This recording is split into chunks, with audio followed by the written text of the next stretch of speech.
So thank you all for joining us. I have the pleasure of introducing Debbie Weems. So Debbie is a native New Englander. That's cool. I've lived in Boston twice. She currently lives in South Florida, having enjoyed we're going to say a 20 plus year career in public relations, marketing, and fundraising for corporations and nonprofits. She founded DW Consulting Solutions LLC in 2011 to fill a void in social media, offering expert coaching on using LinkedIn as a powerful branding and marketing tool. DWCS now offers customized LinkedIn coaching for corporations, individual professionals, professionals in transition, and they also offer live webinars and speaking engagements worldwide. An active member of AWE, the Alliance of Women Executives, Ms. Weems is an avid fan of saltwater, sand, and near and dear to my heart, golf courses. So without any further ado, I give you Debbie Weems. Thank you, Mark, and thank you, John. I really appreciate having the opportunity to talk to all of your FANG members up in the Orlando area. We all know the condition that the job market is in. So my goal tonight is to give everyone enough information about LinkedIn to get you sparked a little bit, maybe to take a look at your profile, maybe make a couple of quick edits. You're going to get the slides in a PDF reference document after this presentation. So you don't have to take too crazy notes until I get over to LinkedIn Live, and then you'll probably start taking some more notes. So I'm not a PowerPoint fan. I'm going to do a few slides, and then I'm going to go over to LinkedIn.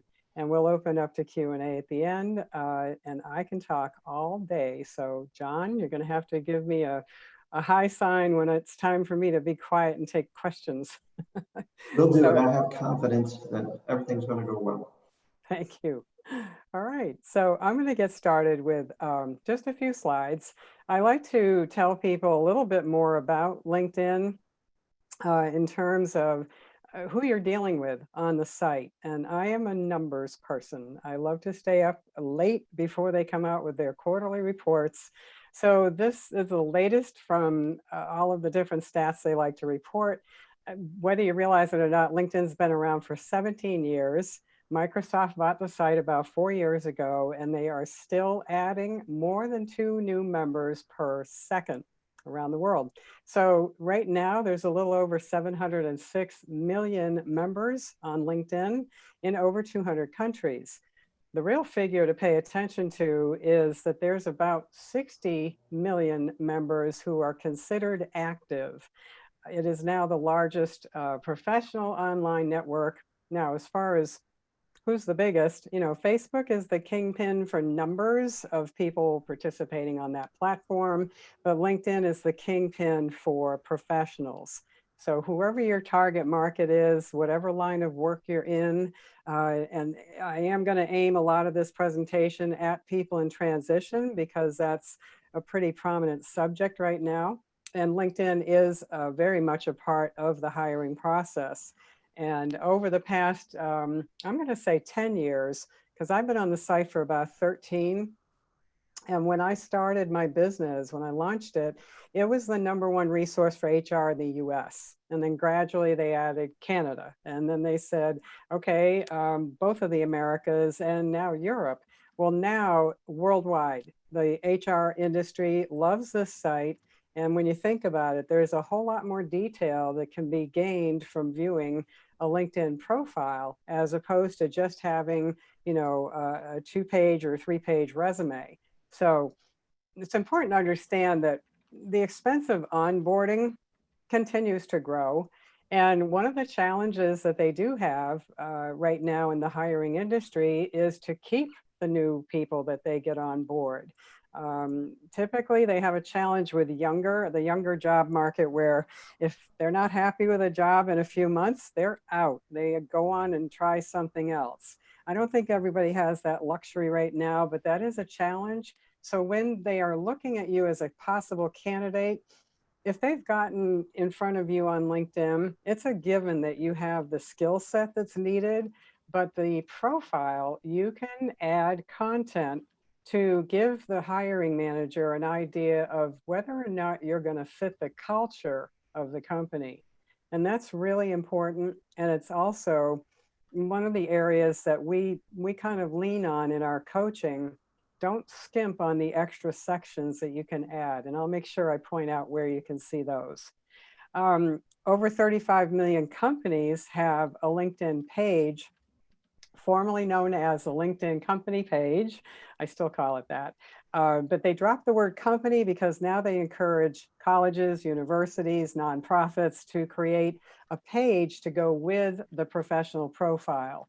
So everything starts with the professional profiles. And if you're a business owner, you can set up a LinkedIn page, and it acts like a mini website to go along with your professional profile. So it's LinkedIn profiles and LinkedIn pages now. Over 6 billion searches were done on LinkedIn last year.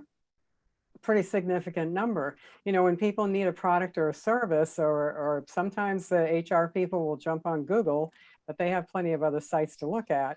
When people need a product or a service, they're typically going to go to Google and they're going to plug in a keyword, because most people don't know who they're looking for. They just know what they need. Keywords become an integral part of building out your LinkedIn profile.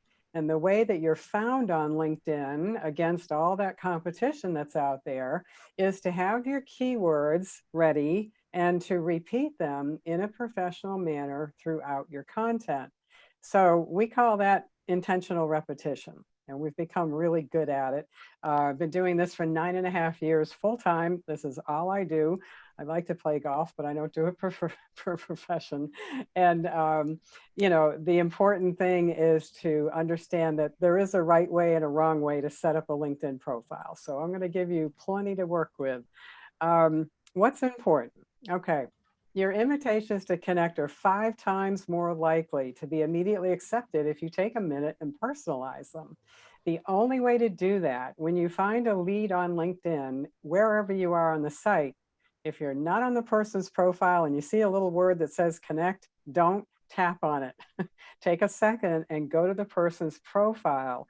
The difference is the only way you can personalize an invitation is from the person's profile. When you hit connect there, you get the option to add a note. If you hit connect anywhere else on LinkedIn, it shoots off a wordless. They don't even have a generic invitation anymore. It's a wordless invitation.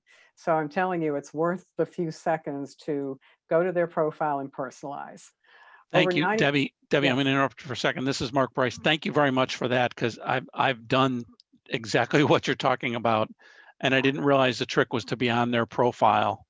But if you're not in their profile and it says, do you want to connect with this person? A couple times I have, expecting it to ask me to add a note.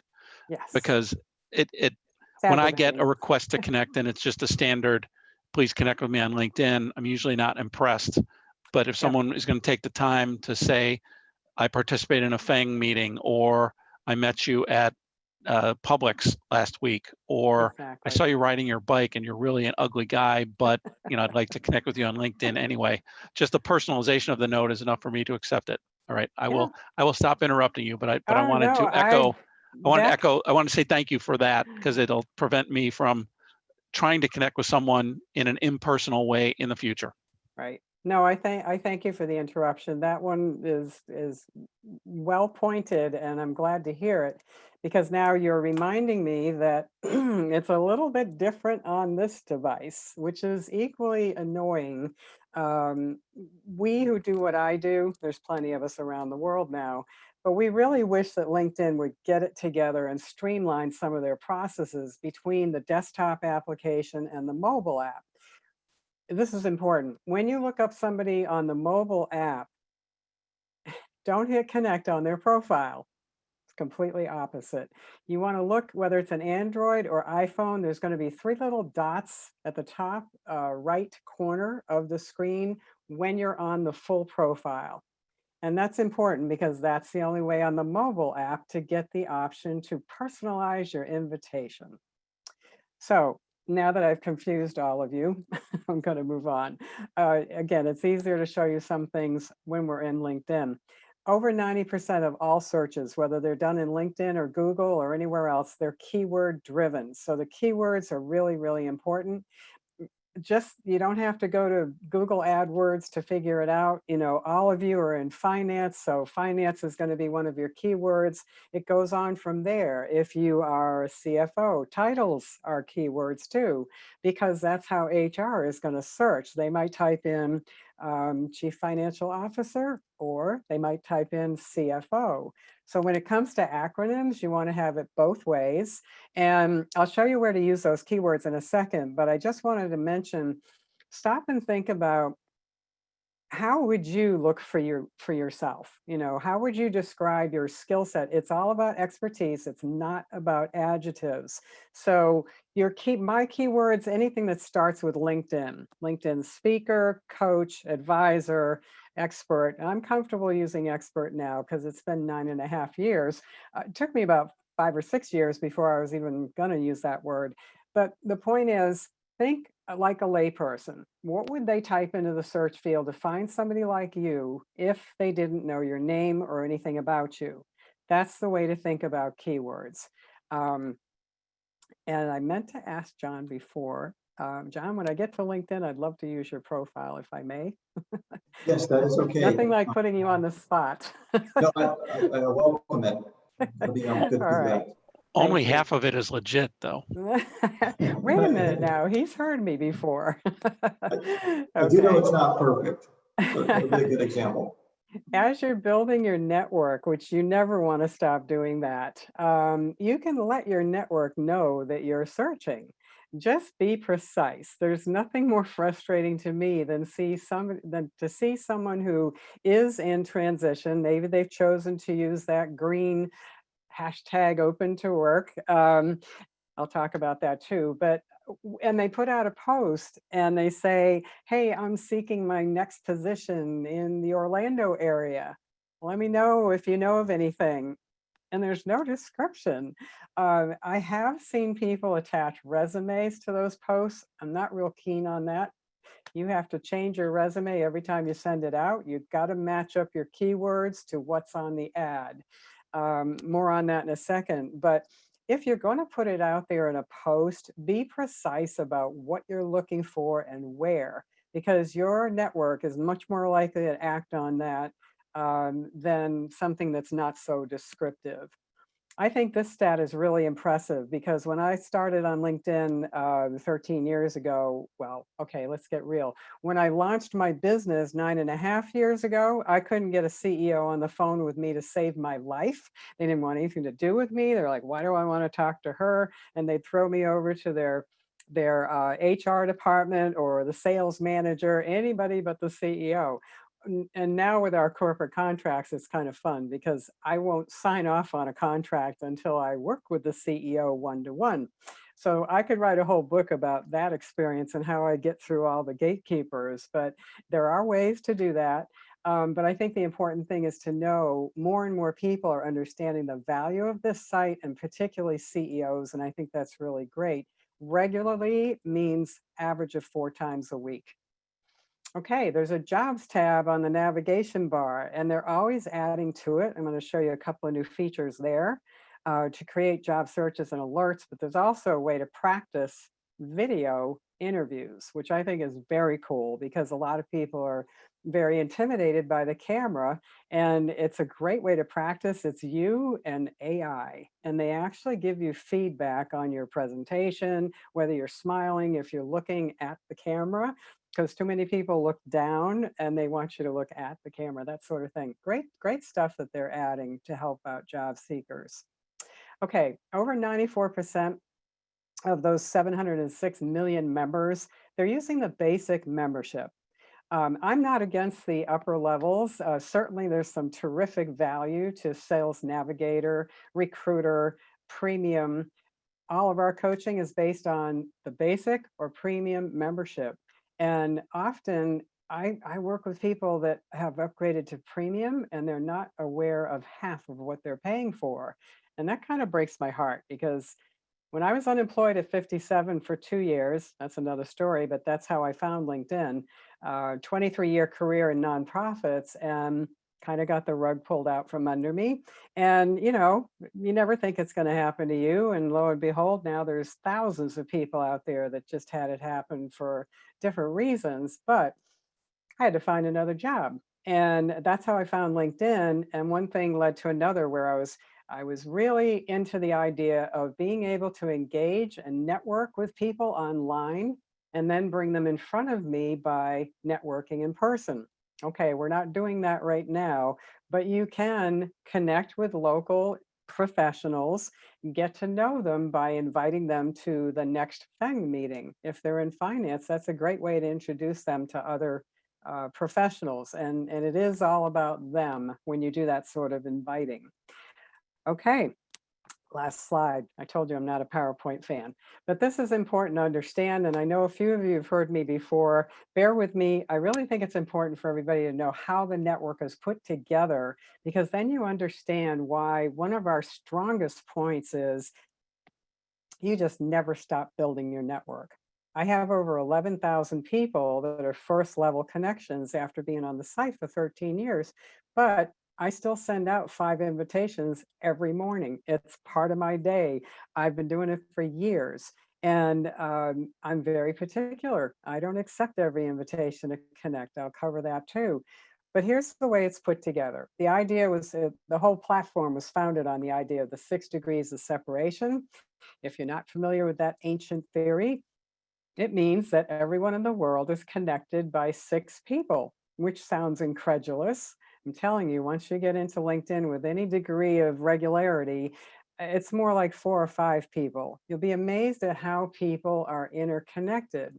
So I'm going to use John as an example. When he and I connected, we became first level connections. His count went up by 1, and so did mine. But he brought my 11,300 people into his network as second level members. So he's not connected to all those people, but he's linked to them because of me. And all of those second level people have first level connections who are now in his network as third level members. So here's the point. And I brought his first level connection members into my network. So when you connect with one new person on LinkedIn, think of it as bringing thousands of LinkedIn members into your network. And I know you're probably saying, okay, why is she going into all this detail? Here it is. A lot of people think that once they put up a profile on LinkedIn, anyone can find them. That is not the case. If someone has your name, okay, HR has your resume, great, those people can jump right on your profile. But you have to remember, over 90% of searches are keyword driven. So in order for you to show up in anyone's search that's an organic keyword driven search, you have to be somewhere in that person's network. You either have to be connected to the person that's doing the search, or second level or third level to them, or you need to be in a LinkedIn group that they've joined. And that's the only way you're going to show up in the results of that person at all. Our goal is always to do that keyword optimization process, because that's how you're going to get yourself up to that first page of results. And we want all our clients on page 1. If you get onto page 3 or 4 for a result, no one's going to find you on page 3 or 4. Okay, I'm going to hop over to LinkedIn. This slide is included. Davy Gabbard is another of our coaches and a vice president of operations. She's awesome. And we do offer complimentary reviews of your profile. There are no strings attached. We do this every day. We isolate time, and you can pick your own time from these 2 Calendly links. Okay, let me go Debbie, over. Debbie, Yes. this is Mark again. I'm the designated interrupter of you. So Okay. we have our first question. Richard Blaylock says he's previously been told that LinkedIn was smart enough to know common abbreviations like CFO. Are you saying this is not true? No, that he is true. He is on top of it. Yes, and that's fairly new. So, we used to worry about having it both ways on a resume, somewhere within the resume. It's absolutely true. As long as you have either spelled out or the acronym, that's fine. It's ATS software is what it's called, applicant tracking software. It's gotten very sophisticated and it can recognize some abbreviations. So you're absolutely right. Whoever contributed that, thank you. Okay, I'm going to get over to LinkedIn and let me go over here. Okay, I'm going to go on to where you always land first, which is your home page. There's a reason for that. They want you to see what's going on in your feed, which is right down the center of the screen. This is what you should be doing on your feed. If you stop and start reading everything, you will get sucked into a time warp. It's social media. This is just as bad as the other sites. If you stop and start reading, my suggestion is scan, just like I'm doing, look for something that resonates. Okay. And I really like that saying. I'm connected to Adam. He's first level to me. That's why his post is showing up in my feed. I'm going to click like, which takes about a second or less. Now, notice the stats right here. 1,500 other people have reacted to that post. That means Adam's post, this little quote, has gone out to 1,500 more networks. Okay, my network is 11,300 whatever strong. That's just my network. So here's the key to posting successfully. Have some meaning behind it. And my favorite 2 words for posting, inform and educate. Do not pitch. If you're looking to make sales, if you're in that kind of an industry, save it for later. You need to develop the relationship first. And I know that's really tough sometimes, but it can be done, and it's done day in and day out on this site. And people absolutely get business and people absolutely get hired from their presence on LinkedIn. What I wanted to show you is under every post, you have options. So if you click like, or you can celebrate, they borrowed from Facebook, support that post or love that post, it's insightful, or you think it's curious. They give you some options here. Again, it takes a second to react to a post. That creates activity on your profile. There's nothing better than an HR person coming to your profile and knowing right away you're not just sitting back waiting for the phone to ring. You are active on LinkedIn. Active means reacting to posts or posting your own content like Adam did. Let me show you a couple of other ways you can interact. Okay, Lindy is one of my favorite people. She does an amazing podcast, etc. And I've been giving her a lot of attention because she has just gone from South Florida up to the Carolinas. She's not really coming out with all that she's in a new area because she wants to stay in touch with everybody down here as well. But I'm going to like her comment, and this is all about where she's gone to take a leap of faith and pick up and move. She's a great person. So she's also a client. So I'm going to pay attention to her post too. Dennis took it a step further, and see how I'm not connected to Dennis on second level because he's connected to Lindy. And that's the way the world goes around on LinkedIn. So you can act on these posts really quickly. Michael's one of my favorite people. He's just done an outstanding job with his community in Louisville, Kentucky. Dave Buck is another person that really likes to teach people LinkedIn, and he's doing a poll on here. He posted it 9 hours ago. He's already got 202 votes. He's leaving it out there for a week. This is something new. So it's a really great way to canvas your network on certain subjects. So you're scanning. You don't want to spend, we tell our clients, spend 2 minutes. That's it. 2 minutes scanning through your homepage. Okay, a couple of other areas to pay attention to. Invitations coming in. Let me give you some guidance on how to vet people that invite you to connect. As I said, I tell people no every day because I want value with the people that I connect with. And if there's nothing in common, if they're from a country where we don't do coaching, I think I got an invitation from a student in Turkey. today. Maybe someday I'll be coaching in Turkey, but right now I don't know anything about the culture in Turkey. I know all about the culture for business here. North, South America, Canada, the UK. We have clients in 23 countries, but Turkey's not one of them just yet. And I really can't gain a lot of value from a student in Turkey. So I ignored his invitation right over here. You have a choice. You can either say yes or no. When you say no and you ignore, just know that it goes away and they're not notified. And that's good for you to know, because a lot of people hesitate. Oh, gee, so they're going to find out I ignored them.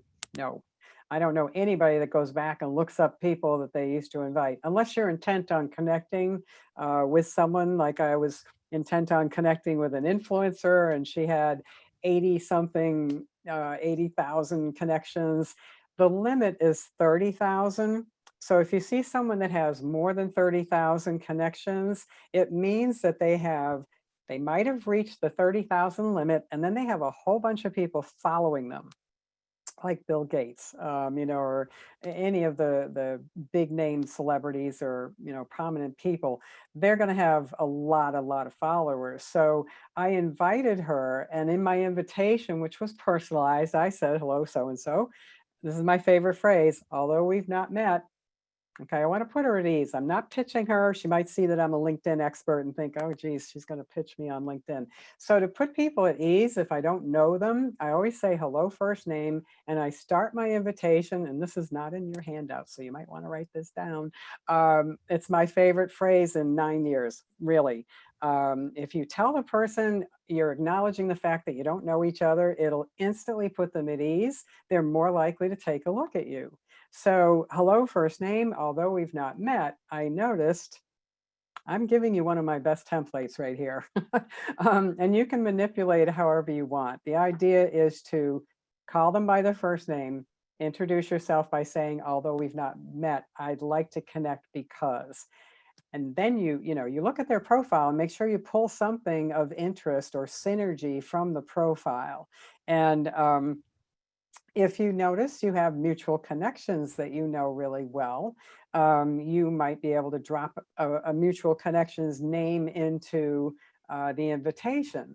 So I do that for clients. I tell them, now that we've worked together, we've gotten to know each other. I said, if you come across a target and you see me as a mutual connection, go ahead and say, hello, so-and-so. Although we've not met, I noticed you're connected to Debbie Weems. I just worked with her recently. Let's connect and expand our networks. It's very simple, it's very professional, and it's brief. Do not chew someone's ear off on the invitation. They're not gonna say yes. So let me show you my invitations right here, because there's a couple of good examples. First of all, this is an invitation to an event. So there's no verbiage here. And one trick I have that I really like, I don't go this way and show more going down like that. I go over here. When I go to my network, the next click I do is see all 8 or see all whatever. It puts it in a different layout. So now I can see when people invited me. And I'm going to go right down to the bottom and show you a couple of examples. Okay. Guess what? Teresa attended one of my presentations this week. So there it is. Good morning, Debbie, although we've not met. I love that. Of course, that's a very friendly, non-threatening invitation. Now, let me see if I can find something contrary to that. And actually, I think all of these are pretty good. Okay, Katie didn't really personalize too much, but she showed me she knows how to click the connect button on my profile. Michael referred to another presentation I did last week. And I really like this, because even though he was a recruiter, recruiters use this site avidly, but he still learned a few things that maybe he didn't realize before. So that made me feel great. I kept these so I could use them tonight in the presentation. Okay, so this is Lori. I don't know her. Okay, so she's looking for women empowerment coaches. And she stumbled across my profile, and I'm curious, how are you inviting? Okay, Lori is going to get ignored. because she did not look at my profile. You know, we practice what we preach. We use LinkedIn for lead generation inside and out, and I could probably show her a better way to invite people. So that's the difference. So when you don't personalize an invitation, it looks like this, okay? And it looks like this. There's no verbiage. So I don't know either one of these people. So now I'm going to give you a 30-second lesson on evaluating whether you should say yes or no to a complete stranger. All right. So I can almost tell by his headline, LinkedIn Analytics. All right, I do a little bit of that, you think? All right, I'm gonna go take a look at Filippo. And the good thing about all of these invitations, they have headshots. I have a very hard, fast rule. Unless you can tell me in a couple of words so I can see it before I hit ignore. If you don't have a headshot and you invite me to connect, you better mention Feng somewhere in the beginning of that verbiage, and then I'll pay attention to you. But I get 20 to 30 invitations a day. I do not have time anymore to go seek out somebody that with no headshot. If they don't know the importance, you have to have a headshot on this site. It's a professional site for engaging and connecting and developing relationships. People want to see who they're dealing with. Excuse me. No graphics. Please don't wear sunglasses, and please don't have a ball cap on. I've seen it all. My most infamous memory of an inappropriate headshot, I'm not kidding you, it was from her wedding day, and it was the bride complete with the veil and the bouquet, and I thought, what on earth are you thinking? That was a real headshot. I don't know what happened to her. I didn't really connect with her, but I did take a screenshot at one point. I used to use her in my presentations. Okay, so Filippo, I don't know him. Where is he? Okay, he's in Denmark. I do have people in Denmark that I'm connected to. He's got a good headshot, it's visible, and he works for Shield Intelligence. Okay, next thing I'm gonna look at, I wanna see who we have in common. LinkedIn will always show who your mutual connections are. And that's the first thing I go to after they have a headshot. They get me on their profile. Now I want to take a look at who he's connected to. Okay, right off the bat. I know James, I know Andy, I know Brenda really well. I've done Zoom calls with Andy, Brenda, Beth, Stephen. Okay, I don't even have to go any further, and I know the last two as well. So I know a whole bunch of these people right on the first page of 60 mutual results, sorry, mutual connections. And I need to get that toolbar out of the way. Okay, so let me go back to his profile and see what he does. He's a marketer, and he works multicultural tech scale up environments. So I don't see any reason really not to connect with him. Obviously, he's providing LinkedIn Analytics as a service. I don't do that, so that's okay. I think that's great. He's active. Now, here's another trick. If you see a profile that has 500 plus connections, that's really where they stop counting to you, the viewer. But if you scroll down and they have any activity right here, this number, he's got 5,782 followers, which means he probably has about, I'm going to guess, 5,600 first level connections. Don't forget, when you connect with one person, you're bringing their network into yours. If I say yes to him, that enables another 5,700 people to find me if they ever need a LinkedIn instructor, coach, speaker, advisor, whatever. So I know enough mutual people that are considered trusted connections, trusted friends, many of the 24. So I am going to accept his invitation. And that will also increase my reach into Denmark, which would be great. So there's my newest connection. Let me point something else out since we're on it. This is a new feature on the mobile app. And you have to do the recording on the mobile app. LinkedIn introduced this. It's called name pronunciation. And I think it's great because it's good for people like me. Nobody can say, remember, spell, or pronounce my last name. So it's made for me. I don't know if he is Pyrrhus or Paris. And if you click on it, I already know if I do it now, you're not going to hear it. So visit my profile, you'll see the same thing, but it's a way to announce your name so that people know how to say it properly. But it's much more than that. This is a 10-second recording. And you can say a lot in 10 seconds. So I usually, now we're promoting, we've got weekly, almost weekly webinars that are free. I don't like to pitch here from the podium, so I'm going to let you read about that in the reference documents or on my profile. But my monthly, I'm going to change it every month for a marketing message. And that's how most people are starting to use it, is for marketing. Or in your case, if you're in transition, do not be bashful about pointing out a few things. You can say a lot in 10 seconds and you can practice. And then when you get the recording the way you're comfortable with it, you save it. Once you save it, this little icon shows up on all devices, whether people are on desktop or mobile, iPad, wherever. It's going to show up. And that's another way to put yourself out there in a good way. So I encourage all of you to use that name pronunciation feature. That is brand new. I don't even think it's been out for a month yet. So that's brand new. Okay, let me go back to, I took care of his invitation. I'm going to take a quick look at Lori. I'm pretty sure I'm not going to say yes to her, but because I don't have the time, ambition, or desire to get into anything else other than what I'm already wrapped up in. I'm on a board for a nonprofit and we are busy 6 days a week. We're very blessed.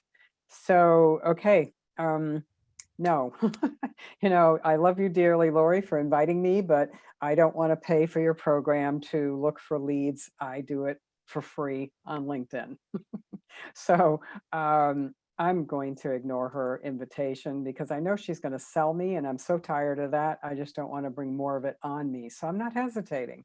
There's plenty of other people out there to connect with that will bring you value both ways. Ideally, you can offer them value, they can offer you value. This is Michael, who used to be a recruiter, complimented me. I did I think it was SCORE in New Jersey. I did a presentation for them last week. We only have one person in common, but I know Dale pretty well.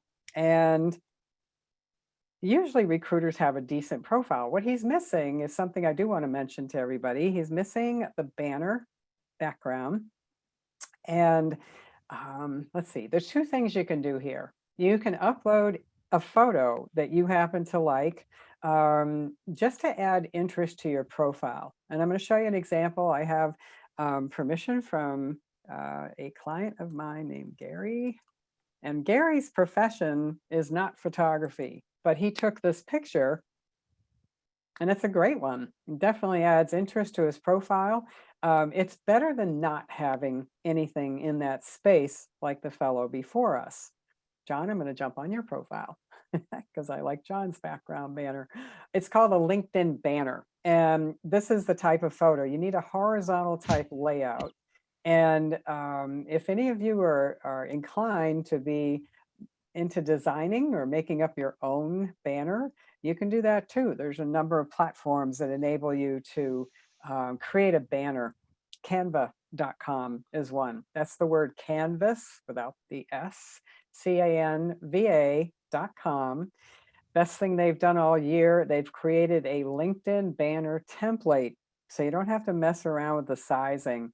And it's click and drag, or you can create, they have all kinds of options. It's all free, you know, sign up for a free account and plug in that you want to design a LinkedIn banner. You design it, you can work on it and save it and return to it the next day, whatever. It's really great. It's always better to have something in that background than nothing. Okay. John, I'm going to give you some critique here. It's good. I like your headshot because I have met you in person. I would zoom in on this to make your head fill the frame a little bit more, because whatever picture you use for that headshot, it gets reduced by 50% when you are coming up in a search result page with 9 other people on the screen. And you want the viewer to be able to get a good feeling for who they are about to visit, you know, or connect with or hire. You know, you want your head to fill that frame. I'm going to go between 2 tabs here and go back and forth between mine. This is an example of what you can do as a business owner. They now allow you to put a call to action. That was never allowed until this year. And it's a great addition. It enables people to create what we call a standing ad for your business for free. And the minute somebody lands on my profile, boom, they have every way to get hold of me right there. They don't have to go searching. And that's one way to use the banner. But I do like what John has. And again, the advice there is get something in that space. Even if you're in Orlando and you Google Orlando, Florida and click on images, you'll find a page where you don't have to worry about the licensing or accrediting the photographer, and you can pull pictures off of Google that way. There's a lot of great skylines besides Disney up there. I used to live up in, where was I? DeLand and DeBerry a long time ago. Okay, let me go on with a couple of things about keywords. Okay, CFO and Chief Financial Officer, obviously two very popular keywords for people in your field. And I'm scrolling down to skills and endorsements. So here's a trick. Think of all the expertise you have. If you're an ace with P&L statements and forecasting, and there's a whole bunch of words that apply to your industry, you have lots and lots and lots of keywords. In the skills section, they allow you to enter 50, that's 50. And before you roll your eyes, I guarantee you can do it very quickly, because you can only do two things in that skills section.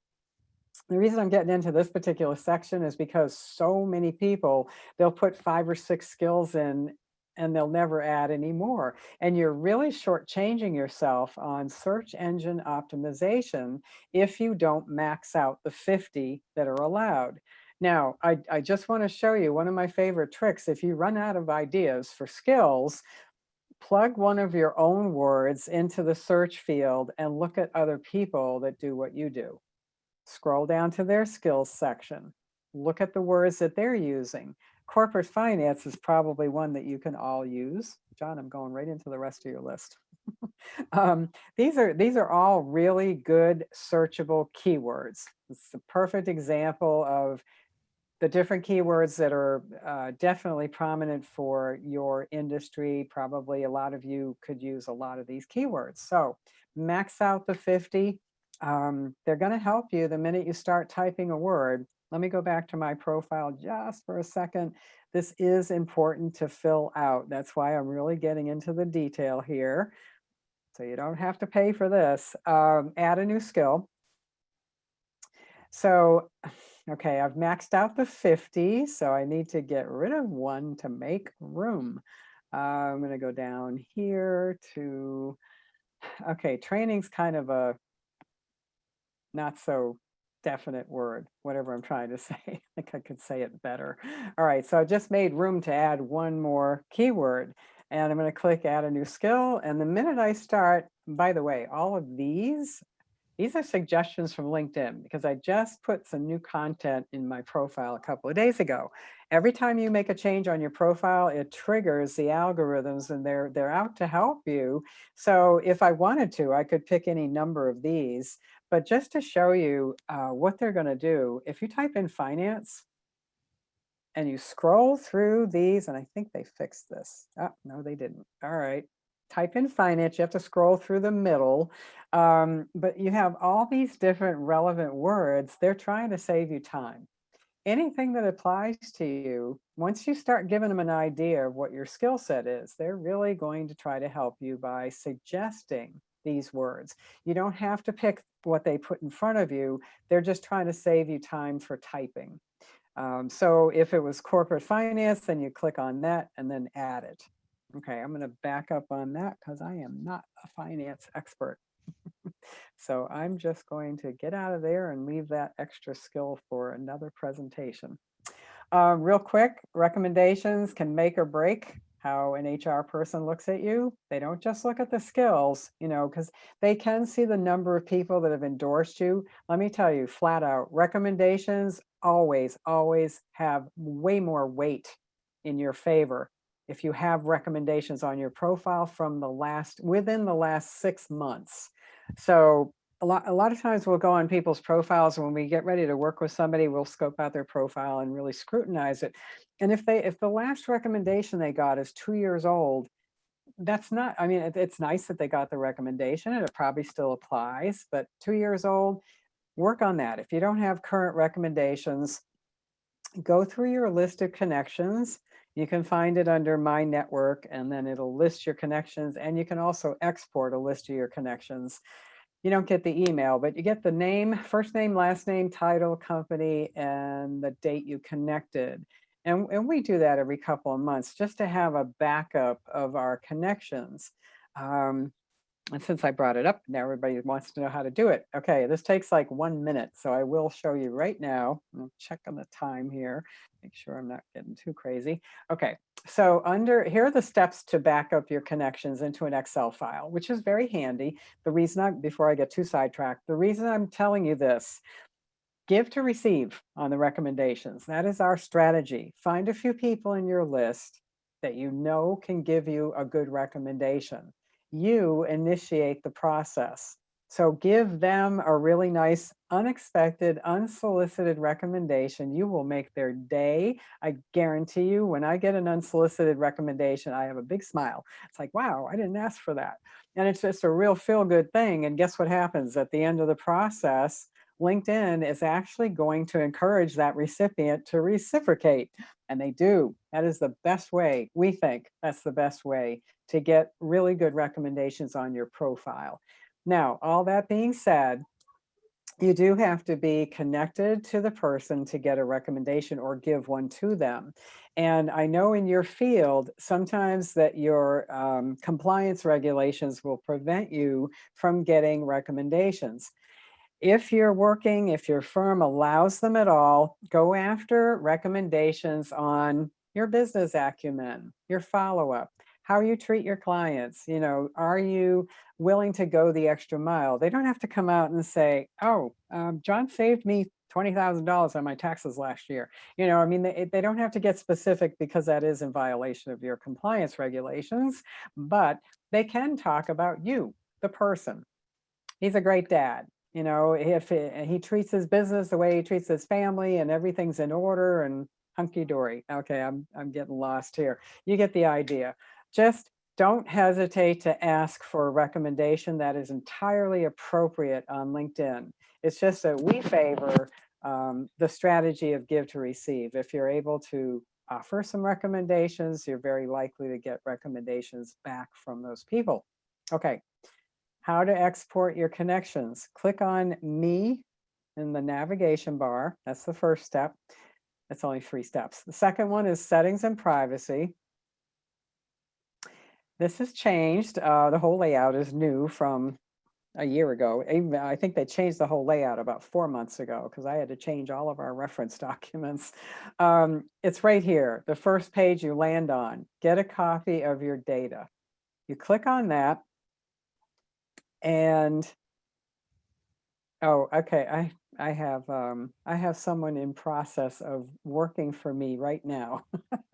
So she just requested an archive that's ready. It only takes 10 minutes. So here's what you do. You click on Get a copy of your data, and then you click on Want something in particular. Don't download a whole file of your stuff. You'll never use it. It's a gigantic zip file, 2 of them usually.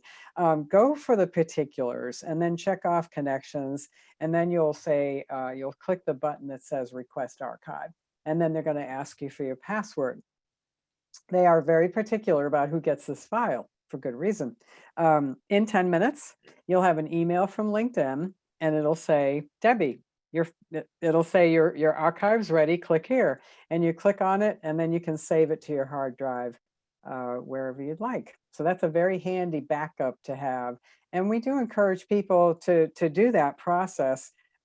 Same reason you back up any other data. Okay. John, I'm going to go back to your file for a minute, your profile. And okay, I do have a tip. don't forget, or just be aware, if you're not connected to someone and you click on contact info, like I just did, the only thing LinkedIn is going to show that person is the URL, which they're already on your profile. They may or may not show the email, depending on your privacy settings, how you've decided to set that up. So that being said, a lot of times people are hiding their email. At least get a call to action in your about section. So John's got some great bullet points in here, things that he can look at and say, I've done this, these are really great attributes. But there's no way to contact John unless somebody wants to invite him to connect. Then you have to wait for John to get the invitation, accept the invitation, back and forth. Make it easy for the viewer and at least get your email. I understand some people are hesitant about putting a cell phone and an email in that about section, but I'm just telling you, I've got my cell phone everywhere on LinkedIn, and I can probably count on one hand how many spam calls, text messages, and they're getting a little heavier with those. But you can even get a number through Google and have everything forwarded to your actual phone. But do get at least your email in this about section. And they've upped the character count here. So now you can say about twice as much as what I'm looking at. You can really build it out and really take time and tell people a little bit about your why. That's one of the most important things, and it's most often something that people miss. They're anxious to put their experience in front of people. Here's what I did, here's what I want to do, here's why I'm great at what I do. All of that's fine, but don't leave out why. I know a lot of you probably have 10, 15, maybe 20 plus years in finance. Okay, there's a reason for that. And we do get people thinking, why did you start in finance? What was the draw? Especially if their degree is in something else. Don't worry if you don't have a degree. What I want you to do under education is get your high school in there. Believe it or not, don't think I'm crazy. And John, I would add your high school. And the only way you have to say it is the name of the school and HS. You don't have to spell out high school. But there are so many searches done by education. You don't want to miss opportunities. And I'm telling you, I've got a gazillion stories about, and listen, I graduated in the 70s. That's all I'm saying. But I've had more people from high school find me on LinkedIn, like it used to be on Facebook all the time. And now there's people I graduated with 100 years ago finding me on LinkedIn. And it's because I've got my high school listed. So I don't want people to miss any opportunity. So again, you click the plus sign that's over here and you put the name of the school. If they have an established page on LinkedIn, you can link to it like John did, and he pulled in those logos. That's the only way to do that. But do add a high school. I know I'm getting short on time. How am I doing, John? You're doing good. So we'll probably go until about 7 o'clock. So maybe Okay. another 20 or so minutes, and then we'll get do Q&A. Awesome. All right. I will keep talking, and I have, let's see, what did I do? Excuse me 1 second.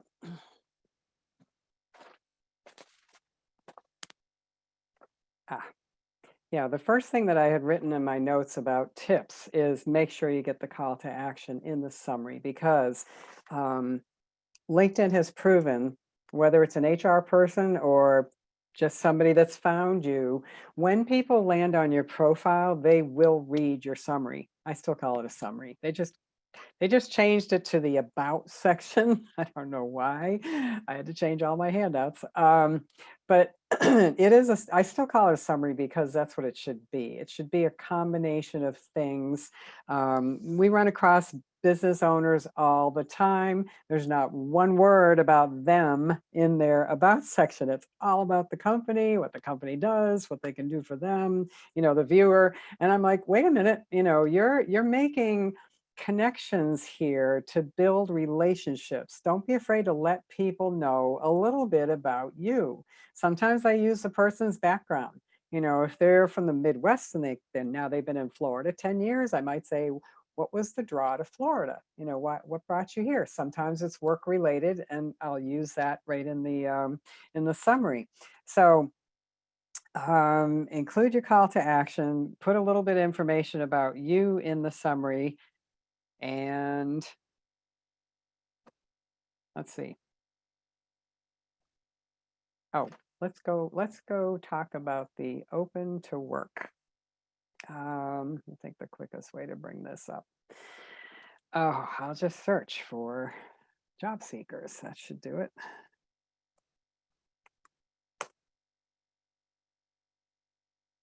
Okay, so 2,698,000 results for people. I'm going to narrow it down. This is a basic search. The minute LinkedIn thinks you're searching, you get a second layer of filters. Okay, this navigation bar always stays there. It was actually black this afternoon. Now they're back to white. That's weird. They must be thinking about going back to black. So the second layer, don't miss out on this to narrow down your searches, whether they're for people or if you click the down arrow, you can search for whatever word this is a keyword. So, I mean, whatever word you plug in, you can search for people on LinkedIn, jobs that are relevant to your search word, content, companies. There's a whole array of areas that you can search. Let me go for people right now. And I'm going to go for people that are second level to me, not necessarily first level. So that takes it down to 4,800 people. Location, I'm just going to pick Miami, just to pick Miami. So I'm looking for job seekers, and I'm curious to know how many of these people are using that new hashtag open for work. And I can't believe it's going to take more than 2 pages. Okay, I'm going to tell you my consensus after looking at people using that. There it is. Let me take a look at Benjamin. It's been around for about 2 months now. And in the beginning, when they first brought it out, it was to help people that were looking for work, to kind of make them more prominent. I'm going to be very transparent. I don't think you need it. I think it's a given that there's a lot of people out of work right now. And the reason I'm really telling my clients not to use it, I canvass the HR people that I'm connected to. I'm connected on purpose to about 24, not just in the States, they're all over the place. But I go right back to the woman that counseled me when I was unemployed for 2 years, because she's become a great professional friend. And I lean on her and I lean on the other HR people that I'm connected to. And I ask them, what's your opinion of this banner, this frame that they have for open to work? They're telling me the same thing that I've come to assume. It's really not needed. I think LinkedIn was making a good try at, doing everything possible to help job seekers. But I'm going to take you to another section right now that's going to help you a lot more than that banner. By the way, in here, you do have an area to fill in that can tell people a little bit more about what you are looking for. You can put in job titles, location. He's got really detailed. He put the zip code in. There's different answers for when you can start and different answers, and he's going after anything, which is, the case a lot of times. If I wanted to share his profile right now with somebody, I could click this. That's another new feature.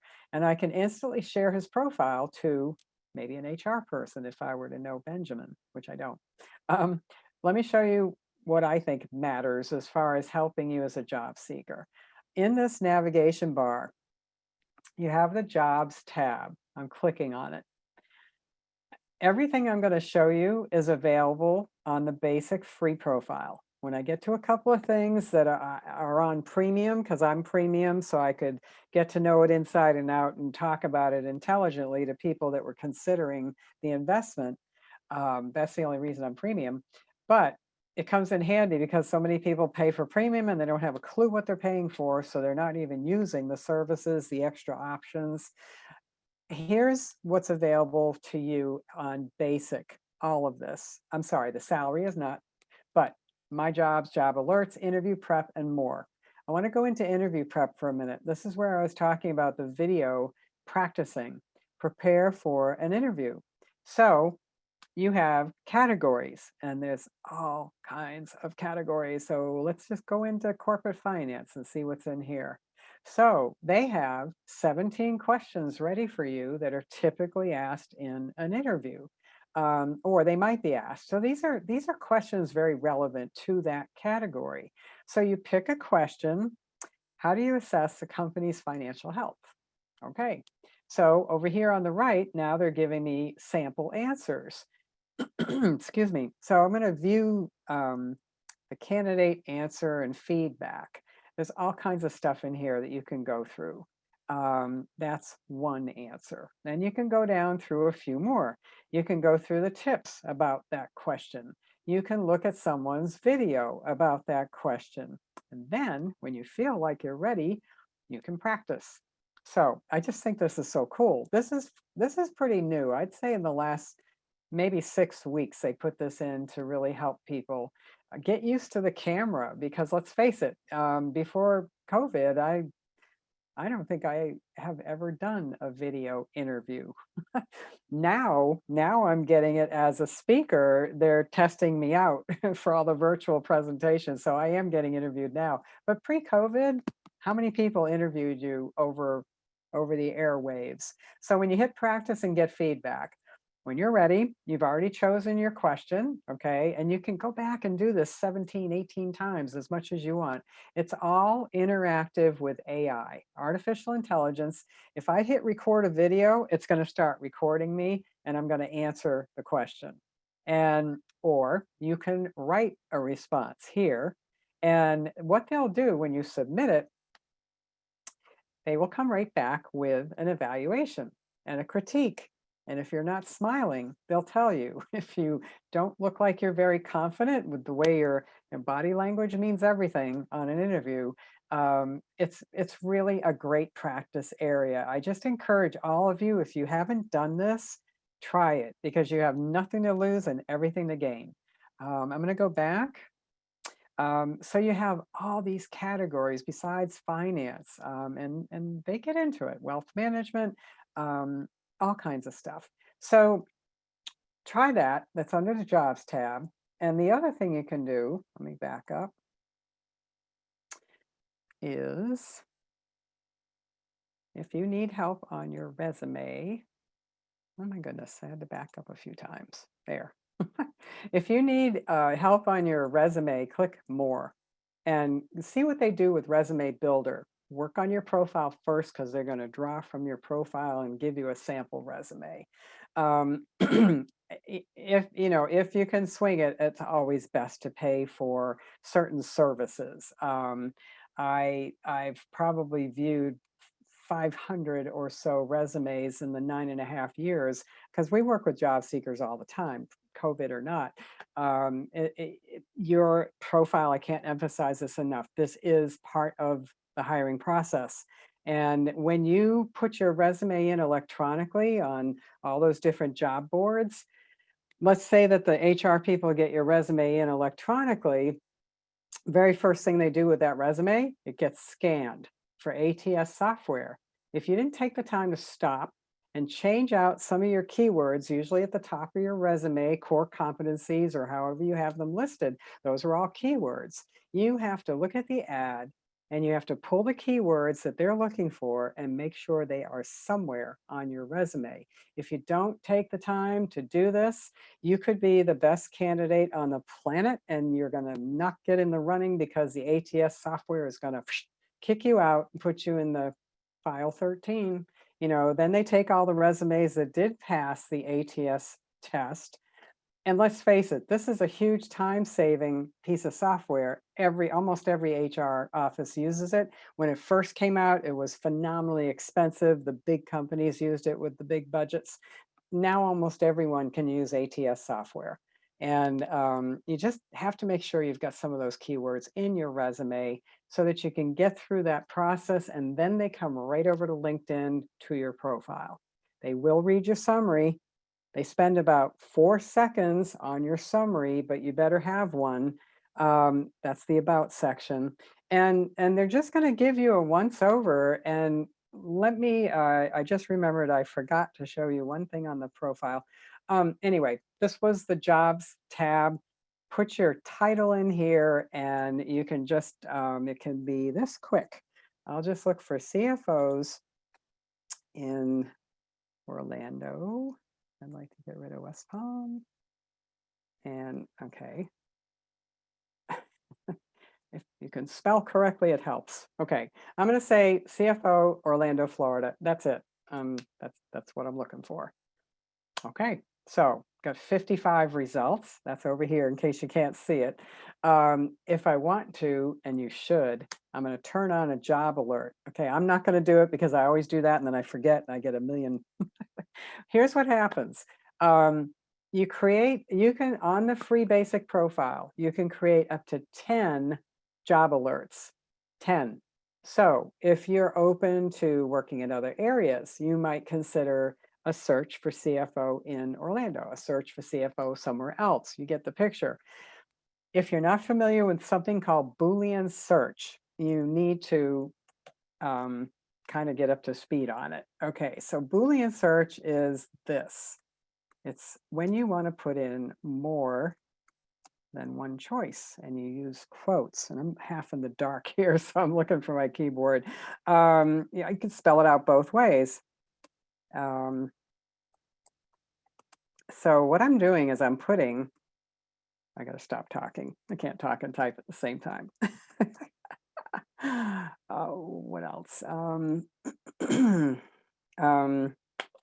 Oh, okay. I see one down below. Let me just put in controller just to get 3 different ways to say, you can say CFO, you can combine a couple of searches in one shot to get the most out of those 10 free job alerts. Okay. So now I'm going to look for those 3 different ways. Again, the job might be listed as CFO. I think most in your field, it's somewhere in this verbiage, they're going to spell out Chief Financial Officer, I would hope. But you can search for both ways. Now I'm going to search. Well, it just bumped it up. But they're also including senior accountant. Plant controller, that's not. Okay, you know what? I think stick with maybe 1 or 2, maybe 2 titles in one shot, and I probably should have capitalized CFO. That would help. But turn on the search alert right here. And when you do that, every time a new job is posted with one of those titles in the Orlando area, and it's a 50-mile radius, wherever you put for a location, pardon me, the search engine goes out 50 miles. So take advantage of those free search alerts, up to 10 of them, turn on the alerts. They will email you every time there's a new job posted, and you best jump on it when it comes out. Don't wait on those alerts. Let me show you why. I'm gonna narrow this down to the past 24 hours. There are 7 jobs. You hit apply, it comes up. All right, for instance, this job was posted 4 hours ago in Lake Mary. They've had 18 views and they've had 3 applicants in the first 4 hours. You want to get in the beginning, okay? Another example, assistant controller for a staffing company in Orlando, posted 7 hours ago, 22 views, just 1 applicant so far. But I'm telling you, I have seen astronomical numbers within the first couple of hours, depending on what the job is. So here's a controller for Quest, and 5 hours ago, 39 views, 4 applicants. Now, on the free profile, you will get this information, you know, a built out description of the job, when it was posted. Easy apply means you click that, you're going to be taken to their website. They're going to allow you to upload resume. Here's another quick tip. I am loaded with them. Cover letters. Okay, there's arguments for and against. Okay, I have now surmised, because there's a brand new report that just came out of the person that does this day in and day out for LinkedIn. His name is Andrew Seaman, Seaman. And if he's overloaded his connections, you can follow him. You'll get his blogs. His articles are excellent. They'll come into your feed, but you can also usually see a report in the upper right corner of the home page, who's hiring now. he's the one that updates that list every 3 or 4 hours. So pay attention to that. The point I was getting to was his latest thing was about cover letters. And he says it's really good to include one with every application. Now, sometimes they give you the option to upload a resume and then you can upload a cover letter. Okay, that's great. A lot of times they're just going to give you the option to upload a resume. So here's a little trick if you haven't thought of it already. Make your cover letter page 3. So if your resume is 2 pages, make your cover letter page 3 and you scan that into a 3-page PDF to upload. Okay. I Hey, love Debbie, that. we're getting close to 7 o'clock. And I know we have some really good questions Okay. rolling through. Okay. So let me know if you want to take a couple extra minutes or a good transition is. I know I was going to go back to your profile. I'm trying to remember why. When I forgot. Let me think for a second. Oh, shoot. I'm sorry. I just pulled a blank. Imagine that. John, give me some questions, please, All right. if there are any. So first question, does LinkedIn discount, quote, I scratch your back, you scratch mine, reciprocal recommendations? Do they discount? Okay, let me tell you my opinion. Pardon me. I've been talking a lot today. If you had given Tyler a recommendation right around July 12th, I don't like the appearance of that. And I'm assuming that's what the person is referencing.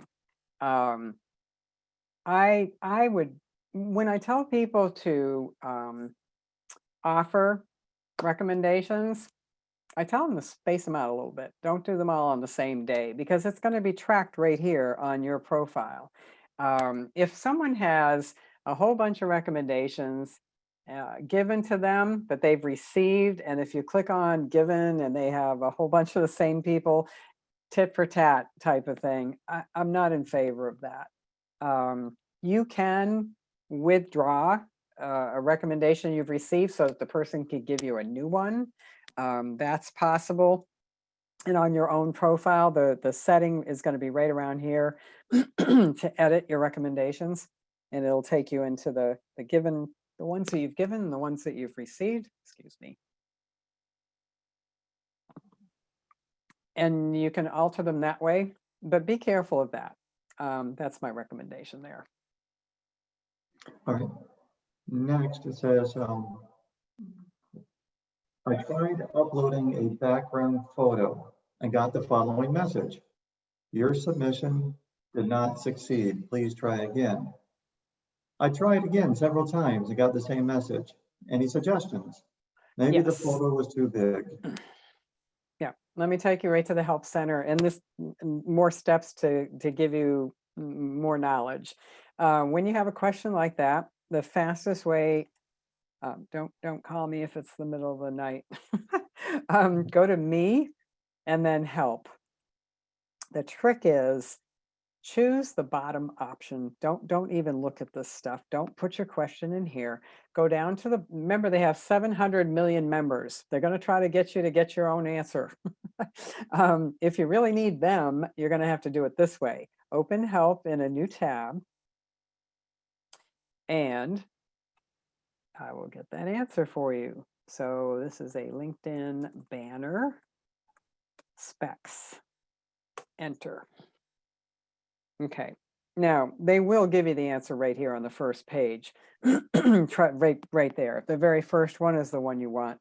LinkedIn page or showcase page or your profile. They're all the same. They're all the same size. And if you click on that, you should get, you have to have a PNG or a JPEG. And let me see, image specifications. Okay, there they are. Anybody wants to take a screenshot. No, you can shoot me an email. I'll give you the steps again on how to get to this page. But these are the different sizes, and you can go for cover image because it's the same for a LinkedIn page as it is for a LinkedIn profile. Recommended image size 1128 by 191. I sound like I know what I'm talking about, but I don't. I'm not a graphics person. But with just regular photography, I also have the patience to find a few different shots and just try them. You know, if they're blurry, then it's not the right size. You want to try a different one. Save yourself time and go to Canva, Canva, and you can upload the image to that LinkedIn banner template, and you can try different images there, so you don't have to go through the whole step-by-step process. Hopefully that helps. Next question. Is there a way to place the certifications in the order that you would like others to see them? For example, by importance.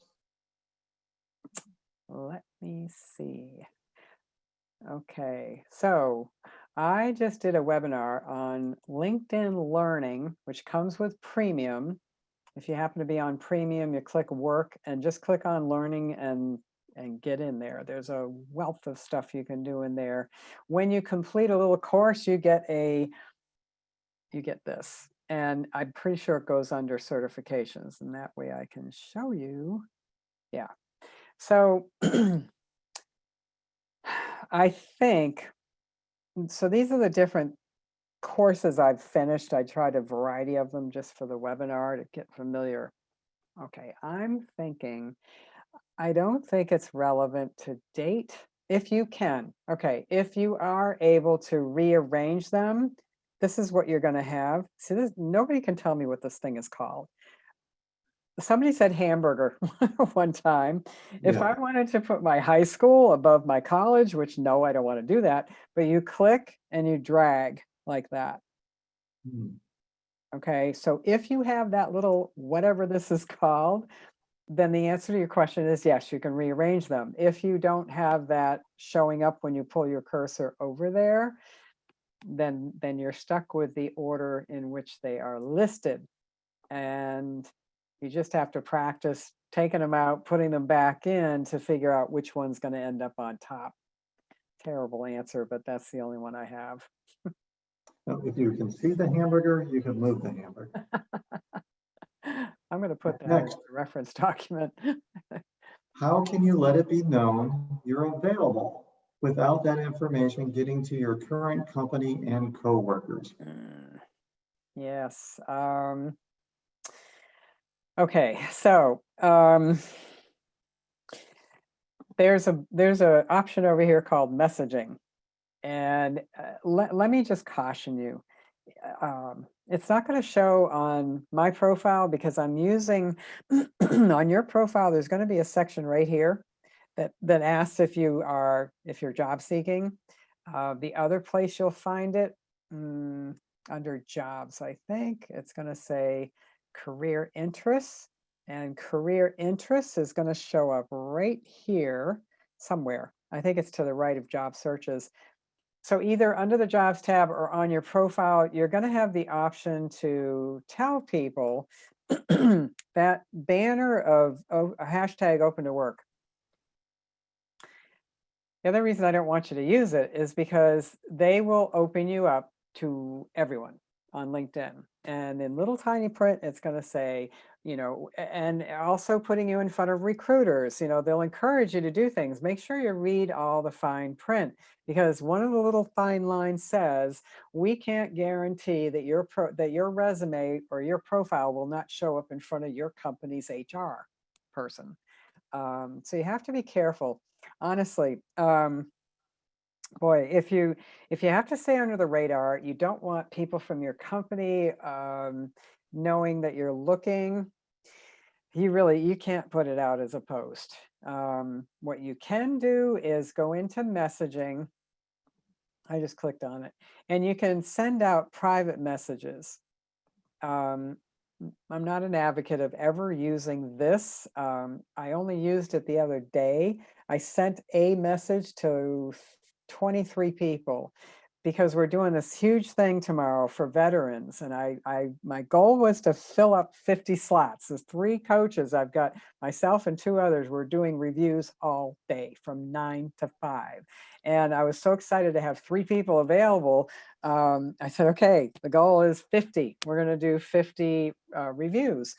I think I'm almost booked, but it was on a rotating thing through Calendly that we set it up. So I sent a message out promoting that with the link for veterans to register to 23 people that are either executive directors of nonprofits that deal with veterans, or they had a direct connection to a batch of veterans, and I wanted to just get it out there.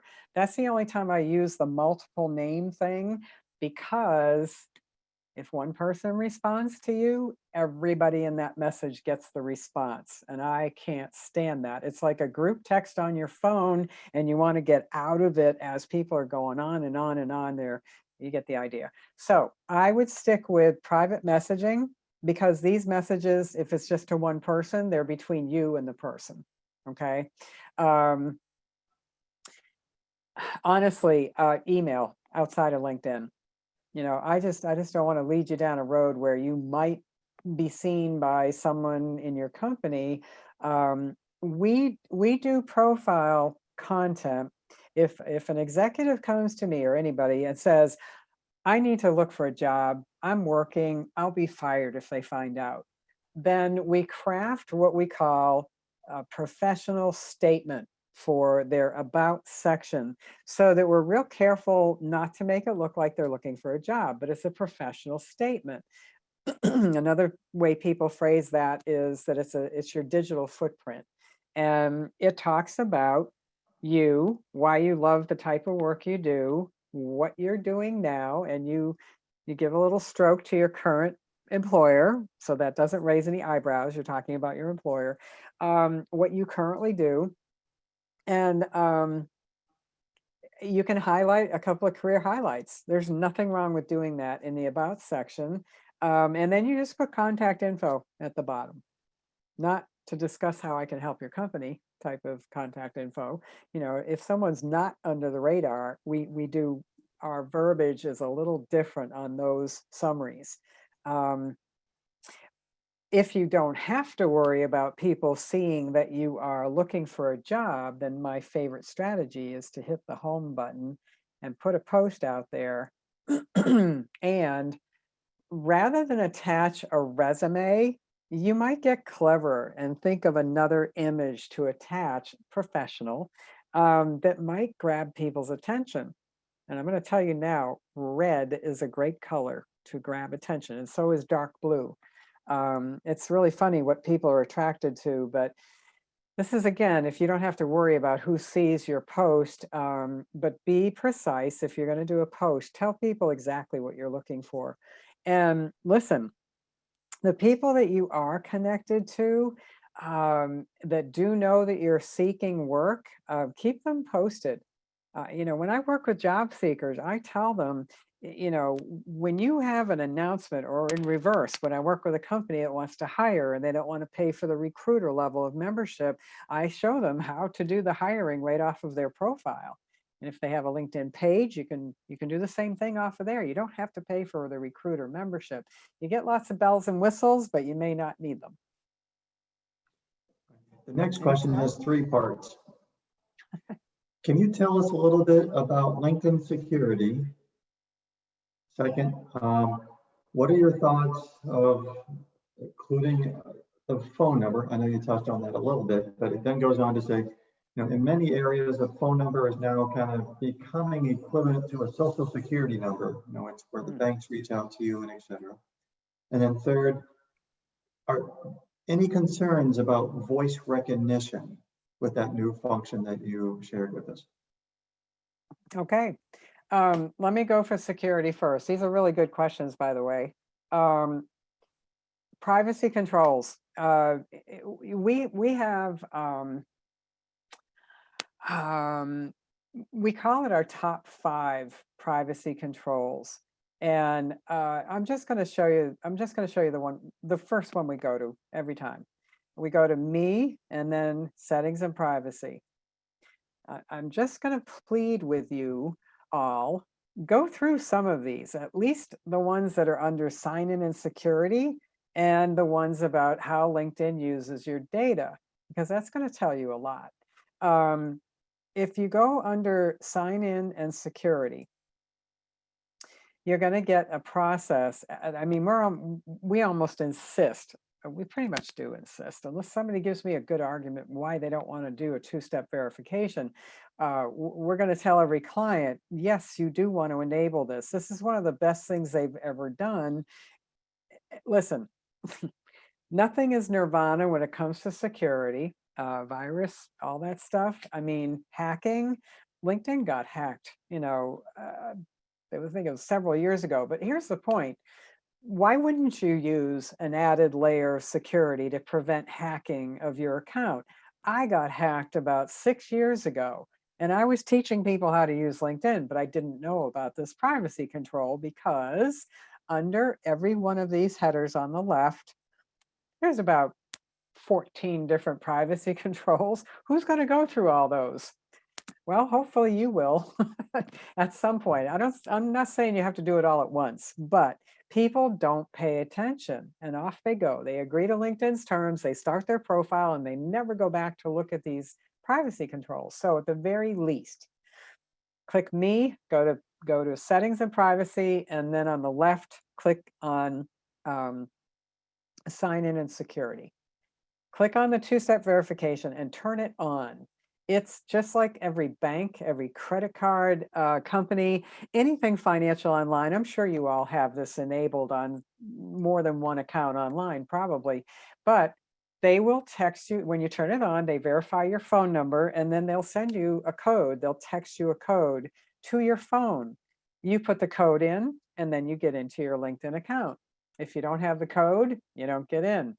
The code changes every time you get onto LinkedIn. So that's my first clue. My first really, really strong recommendation is to turn on the two-step verification. Phone number. Okay, I think you heard my take on that, but I get it. I get it. At the very least, please put an email address in your about section so people can reach out to you that way. And honestly, I do have clients that use Google. They get a free number from Google, and that's what they use. And all the calls are forwarded to their actual cell phone number. Voice recognition, I love it. I don't have any reservations about voice recognition. I love the idea of using it as a marketing tool in addition to telling people how to pronounce this impossible last name.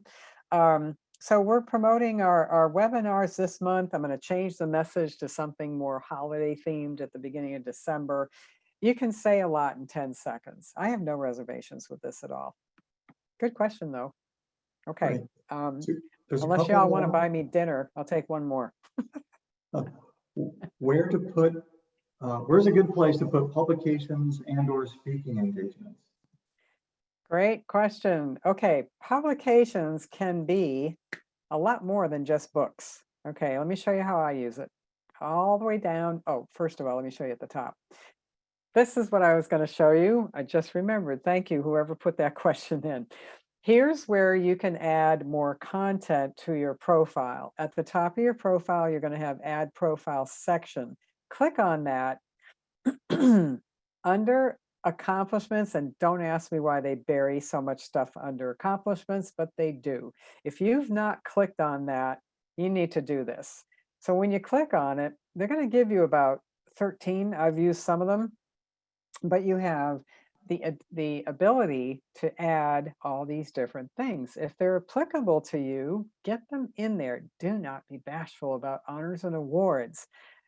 I struggle, and I'm sorry, but I struggle with a lot of men that just, they say, oh yeah, I got a couple, but they're kind of in my industry, and I'm like, okay, what were they? Oh, well, I won the top sales award for 5 years in a row, and I'm like, don't you think people should know about that? Depending on what you do. And every industry has their own grouping, whatever the word is I'm looking for. They have their own bunch of awards that they give out in the industry, but a lot of times they're recognized awards. So don't shy away from that. If you speak another language, absolutely get that into your profile. If you've gone above and beyond and you've taken certain special courses applicable to your job to further validate your expertise, make sure you get those in there. Every single one of these is a little template. I just clicked on projects. If you worked on a certain project with some coworkers, the cool thing about this one, you can name the project, tell them whether you're currently working on it or not, start, end date. Really, none of this is mandatory except the name of the project. But here's what you can do.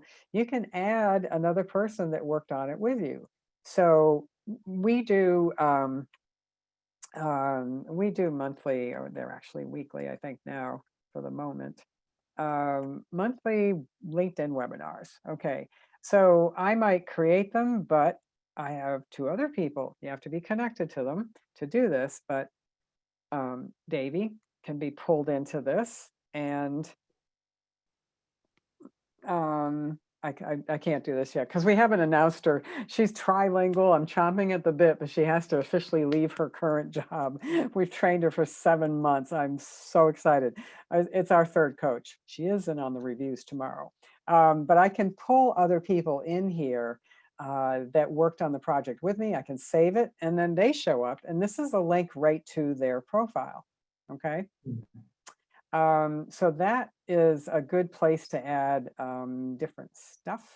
And what did you ask me? Publications and I'm sorry, what was publications? Okay, let me go down to the bottom. When you start Publications and speaking engagements. Okay, thank you. You can actually use the projects template I just showed you for speaking to show previous speaking engagements. Publications is going to be under accomplishments. We put out a monthly newsletter. That's a publication. So you can access the last year's worth of DWCS newsletters. If you haven't seen one, I encourage you to visit my profile, go down to the bottom and click on any of them. We have a kind of a format we follow, but this is how we keep our network, not just our clients, but we keep our network up to speed on the changes that happen in LinkedIn because they're never ending. And I also have a couple of broadcast interviews, podcasts. There's a couple of those in here. And there was a magazine article. I hope I still have it in here. It's a couple of years, it's several years old. But it was when I was transitioning at 57 and going through unemployment and all that good stuff. And, you know, sometimes my experiences can help other people. So that's why I leave some of this in here that might be a little bit older than some of the other things. And it's kind of buried because it's so further down. Okay. This was an interview I did with Brenda Meller, loaded with LinkedIn tips. And I've got, it is buried. It's a pirate broadcast. That's just because of the branding name of Russ Johns. It's a podcast that reaches around the world. One of the best things I've done. That's a 40-minute interview. Every interview I do, as you can imagine, is kind of like this. I give away a ton of tips. Speaking engagements, let me go back up to the top. This is something new called featured. You can feature, think of featured as repurposing. So you can repurpose, you click the plus sign, you can repurpose anything you've posted, any articles that you've written on, published on LinkedIn, any link at all from the web, media, that's photos, videos, documents, presentations, slide shares, all kinds of stuff. This is new. I'm sorry, excuse me. So I'm featuring different things. This is our current newsletter. This is how I got introduced to Dubai. Vitek is this gentleman's name, and all he does is interview LinkedIn experts from around the world. Fascinating. Once I heard that 2 of my favorite people were interviewed by him, I said, okay, I'll do it. I'd never done anything in Dubai before. needless to say, that opened me up to a whole bunch of contacts and business in Dubai. So that was really interesting. And he's a really good interviewer too. But I also spotlight things like our Sunday paper. Every Sunday, I always post this usually the next day from ZipRecruiter, because they have some really good articles. And this one happens to be about scams. Companies that tell you they have a job that's, you just fit the bill. And you just have to be careful who you give your information to. Make sure you vet the company, make sure they're who they say they are. This is about new features. There's just all kinds of stuff you can repurpose here.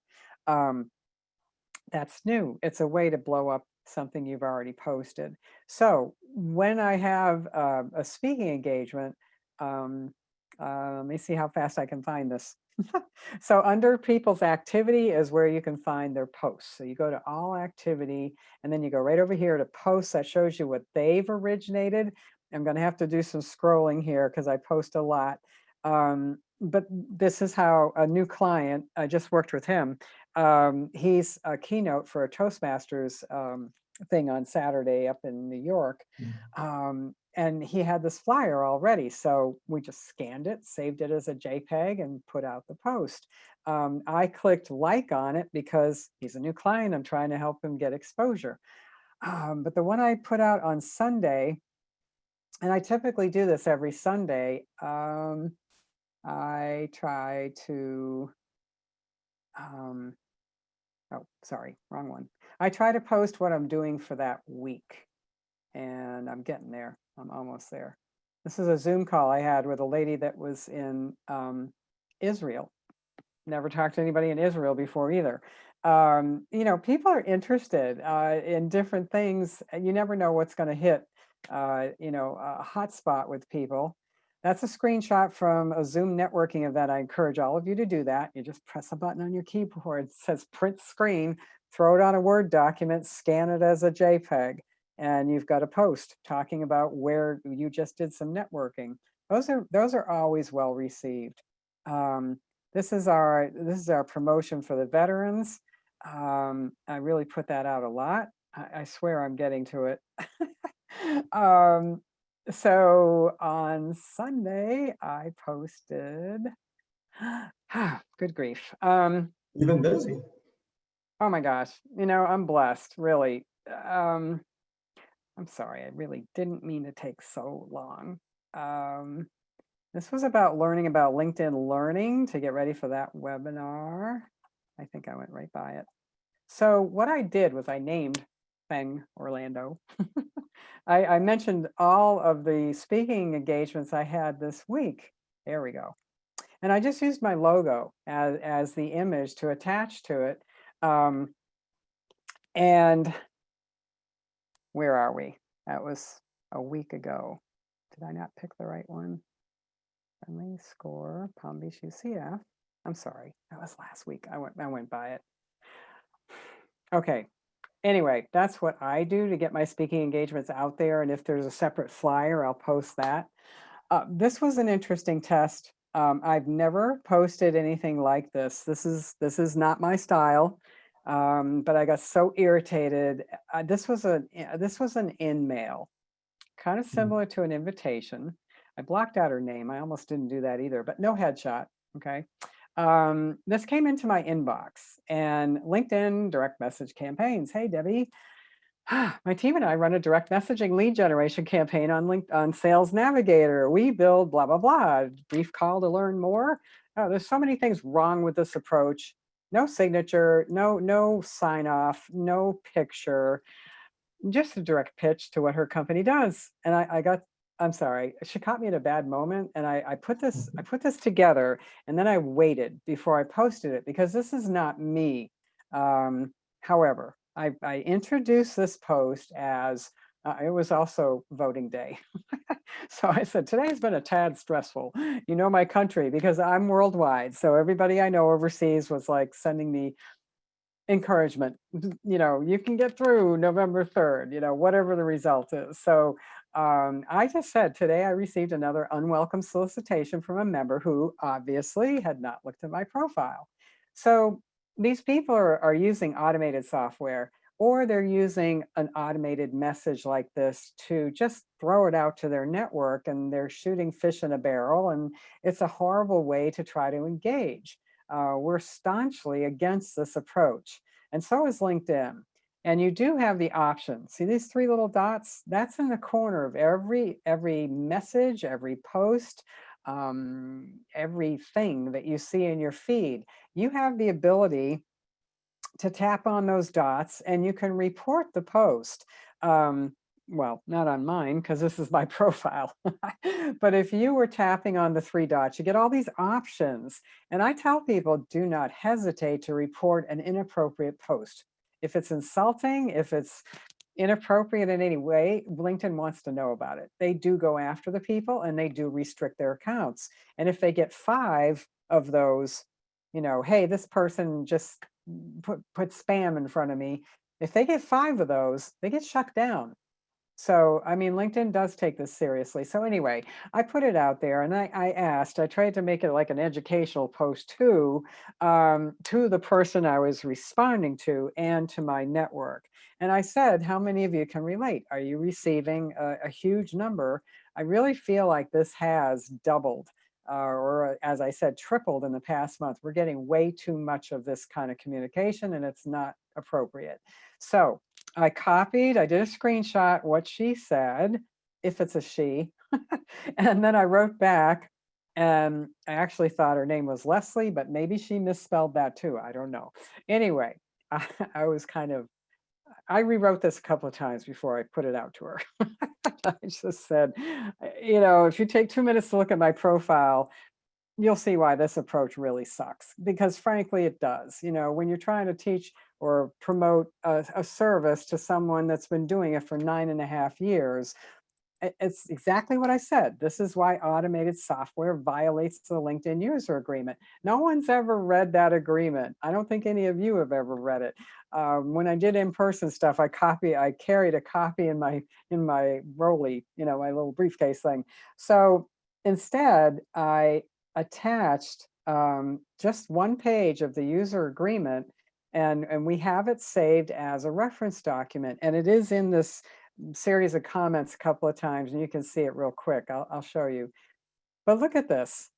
I mean, I struck a nerve, obviously. 4,600 people have viewed it, but 38 people reacted. So it went out to 38 more networks, and 58 people commented. So I hit a nerve, and I knew it would. I just wanted to make sure people didn't take it the wrong way. One person out of 58 said, ouch, with an exclamation point. I thought, oh, here we go. And then she said, it's not really the content of what I'm reading, it's how you're saying it. So I guess she took offense to that word. Yeah, I'm not sure I would have provided some positive feedback or a recommendation in there where you said, you should get a headshot because you look like a bot. So But hopefully the person doesn't do that. I got an education too, because I did gather up a whole bunch of feedback. A lot of it was positive, but I did encourage people to talk about what they were running into. And one of the fellows, I'm also trying to show where to pick up on that reference document, because it's got colored, you'll see it, there it is. Okay, so you can scroll through. I think I put it in here twice. People asked for it, so I just attached it. And you can click on this, and we took the time to highlight, but right here, it says that you will not embrace or use software that has scraping, bots, crawlers, plugins, all that. And people are going to do it anyway. Okay, that's fine. I'm going to do everything I can to curb this kind of behavior because of what I do. It detracts from the real purpose of LinkedIn. This is a great site for networking and building relationships, but people need to use it in a professional manner. And that's all we're saying. I had an IT guy come in here who I'm connected to. I don't know him real well yet. And he's from South Florida, but he did inform me this could actually be a bot, the whole thing. It might not be a real person. So there's artificial intelligence out there that people are using in all kinds of ways.